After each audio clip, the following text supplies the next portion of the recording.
Je me présente, Gabrielle Pratt. Je suis actuellement postdoctorante à l'Université Laval, mais également là, intégrée au sein du ministère de la Santé et des Services sociaux. Mais aujourd'hui, ce que je vais vous présenter, en fait, c'est plutôt dans ma vie antérieure, donc les résultats de mon projet doctoral que j'ai fait à l'Université de Sherbrooke. Alors, je pars avec les bases. Je pense qu'il n'y aura personne ici qui ne sera pas d'accord avec le fait que le développement de l'enfant, mais c'est vraiment un travail d'équipe. D'un côté, il y a la famille. Il y a également les services de garde éducatifs à l'enfance. Dans le projet soutien, on est vraiment allé chercher à la fois des CPE, des garderies privées subventionnées et non subventionnées. Il y avait également des bureaux coordonnateurs d'impliqués. Et il y a également, pour certains enfants ou parfois dans des contextes plus de promotion-prévention, des professionnels de la santé et des services sociaux. Dans le cadre du projet, là, on a défini cette catégorie-là là, comme des personnes qui ont une expertise en développement de l'enfant, qui sont appelées à offrir des services qui sont complémentaires en services de garde éducatif à l'enfance. Donc, on parle, par exemple, de services en orthophonie, en psychoéducation, en ergothérapie, en éducation spécialisée. Donc, dans le projet soutien, on a vraiment voulu aller voir, finalement, cette interface-là entre les services de garde éducatif à l'enfance puis les services de soutien professionnel. Le soutien professionnel en service de garde, c'est quelque chose qui ressort fréquemment dans les discussions. Il y a plusieurs études qui ont fait ressortir que le personnel éducateur notait un manque de services de soutien professionnel dans les services de garde éducatifs à l'enfance. On voit aussi beaucoup d'augmentation des besoins dans les milieux de garde, tant du côté du soutien au développement des enfants que du soutien à l'inclusion également. Il y a même là dans notre étude, là, il est ressorti que 91% des gestionnaires de services de garde éducatifs à l'enfance indiquaient que le soutien professionnel auquel il y avait droit, finalement, ne répondait pas à l'ampleur des besoins dans leur milieu. Les impacts de ce manque de soutien-là sont vraiment multiples. Par exemple, c'est des occasions qui sont ratées de prévenir des retards de développement. On le sait, il y a une fenêtre d'opportunité qui est là en 0-5 ans. Ça peut aussi amener de la détresse chez le personnel éducateur quand il ne se sent pas soutenu dans son travail, ce qui peut amener, contribuer là, au roulement de personnel, qui a multiples facteurs. Et il y a aussi un risque de réduction du temps de fréquentation ou même d'expulsion de certains enfants des services de garde. Et ça, on le sait, ça peut amener de la détresse chez les parents. Heureusement, il y a quand même une conjoncture politique actuellement, et en tout cas au début du projet en 2021, qui était quand même favorable au déploiement des services de soutien en milieu de garde. Donc, il y avait des travaux gouvernementaux qui visaient la mise en place de plus de soutien. On parle du grand chantier pour les familles, on a parlé tantôt de la stratégie 0-8 ans qui était là avant aussi, et également le programme Agirto du côté là, du ministère de la Santé et des Services sociaux.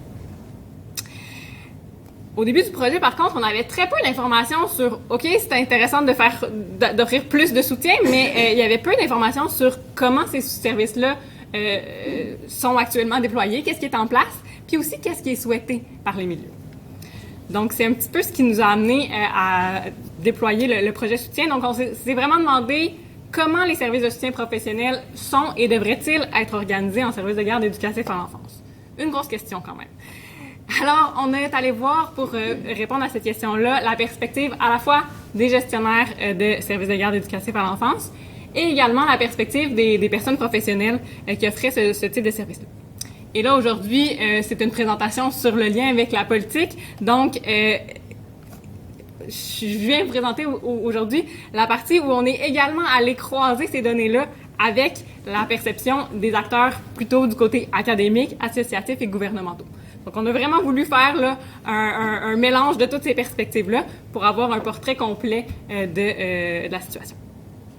Alors, je vous présente la méthode. Je n'irai pas dans le détail, mais seulement pour que vous ayez une idée de comment on est allé faire ça. Donc, dans la première phase du projet soutien, on est vraiment allé faire des enquêtes en ligne, des questionnaires auprès des gestionnaires de services de garde éducatifs et auprès des professionnels pour vraiment aller décrire les services qui étaient en place, ce qui était souhaité. Ensuite, on est allé faire des entrevues pour aller approfondir ces informations-là, voir c'est quoi les modèles d'organisation de services qui existent, c'est quoi les forces, les limites de chacun de ces modèles-là. Et ensuite, on est allé travailler pour intégrer toutes ces perspectives-là qu'on avait déjà de nos gestionnaires, des professionnels, et on les a mis ensemble pour créer des pistes d'action préliminaires qu'on a utilisées comme base dans un processus de consensus Delphi. Et là, on va y revenir là, à ce processus-là. L'idée étant d'élaborer des pistes d'action qui faisait consensus, de voir qu'est-ce qui fait consensus finalement dans tous ces acteurs-là. Je passe rapidement, là, dans la première phase, on est allé vraiment faire les portraits. S'il y en a qui veulent plus de détails là, sur les résultats en tant que tels, aujourd'hui, je voulais vraiment me concentrer sur le processus, parce que c'était le thème de la rencontre, mais vous avez en bas en tout petit, sur le PowerPoint qui sera disponible, là, le site web avec les infographies qui sont disponibles. C'est également des données qui sont publiées, là, qui ont été publiées en 2024. Donc, le portrait du côté des gestionnaires, du côté des professionnels. Ce qui ressort de consensuel dans tout ça, c'est vraiment le consensus sur le besoin qui est pas 100% comblé certainement. Dans la deuxième phase, on est vraiment allé voir c'est quoi les modèles d'organisation de services et là, on en a identifié 10 modèles qui ont différentes caractéristiques. Des modèles qui sont plutôt des services qui sont offerts plutôt à l'intérieur même, organisés plutôt par les milieux de garde. D'autres qui sont plutôt qui arrivent plutôt du réseau de la santé ou du réseau privé, plus de l'extérieur du milieu de garde. Et certains services qui visaient plutôt un enfant en particulier et d'autres plus à l'échelle de l'ensemble du milieu de garde. Encore une fois, je m'arrête ici. Ce sont des données là, qui sont publiées, mais je vais me concentrer là, sur vraiment la troisième phase de notre projet qui visait vraiment à intégrer tout ça parce qu'on avait beaucoup de données sur ce qui était souhaité, des idées sur qu'est-ce qui devrait être fait. Et donc, c'est ce qu'on a fait dans la troisième phase du projet. Avec toutes les données là, des phases 1 et 2, des gestionnaires, des professionnels, on en est arrivé à 132 pistes d'action préliminaires. C'était un gros travail. On a vraiment utilisé ces 132 pistes d'action-là préliminaires comme base au processus Delphi. Donc, un processus Delphi, si vous connaissez pas le concept, j'essaie de vous vulgariser rapidement. Là, c'est vraiment un travail de co-construction qu'on a fait là, pour arriver à créer des pistes d'action. Donc, il y a 13 acteurs qui ont lu, noté, suggéré des modifications à nos pistes d'action préliminaires. Ça s'est fait par questionnaire successif là, à l'été 2023. Au premier tour, on leur demandait vraiment leur niveau d'accord avec les pistes d'action préliminaires telles qu'elles étaient vraiment rédigées à ce moment-là. Et les participants pouvaient également là, ajouter beaucoup de commentaires sur la formulation de ces pistes d'action-là pour les améliorer. Au deuxième tour, on a retravaillé les pistes d'action et ont été reproposées avec la nouvelle écriture.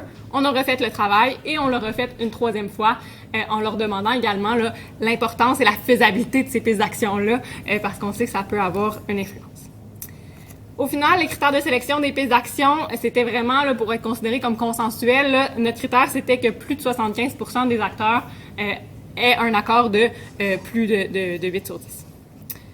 Alors, nos acteurs, c'est vraiment là que c'est intéressant, c'est que on est allé croiser finalement nos données du terrain qui avaient permis de construire là, les pistes d'action préliminaires avec des gens qui venaient à la fois du milieu associatif, académique, gouvernemental, paragouvernemental, avec une grande variété là, de domaines d'études, donc de vision là, peut-être de cette situation-là.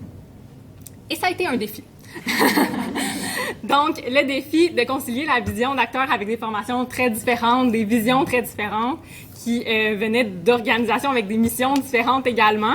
Mais je suis quand même contente de voir qu'on a réussi à avancer, à amener des compromis et arriver finalement avec quand même 94 pistes d'action qui ont fait consensus.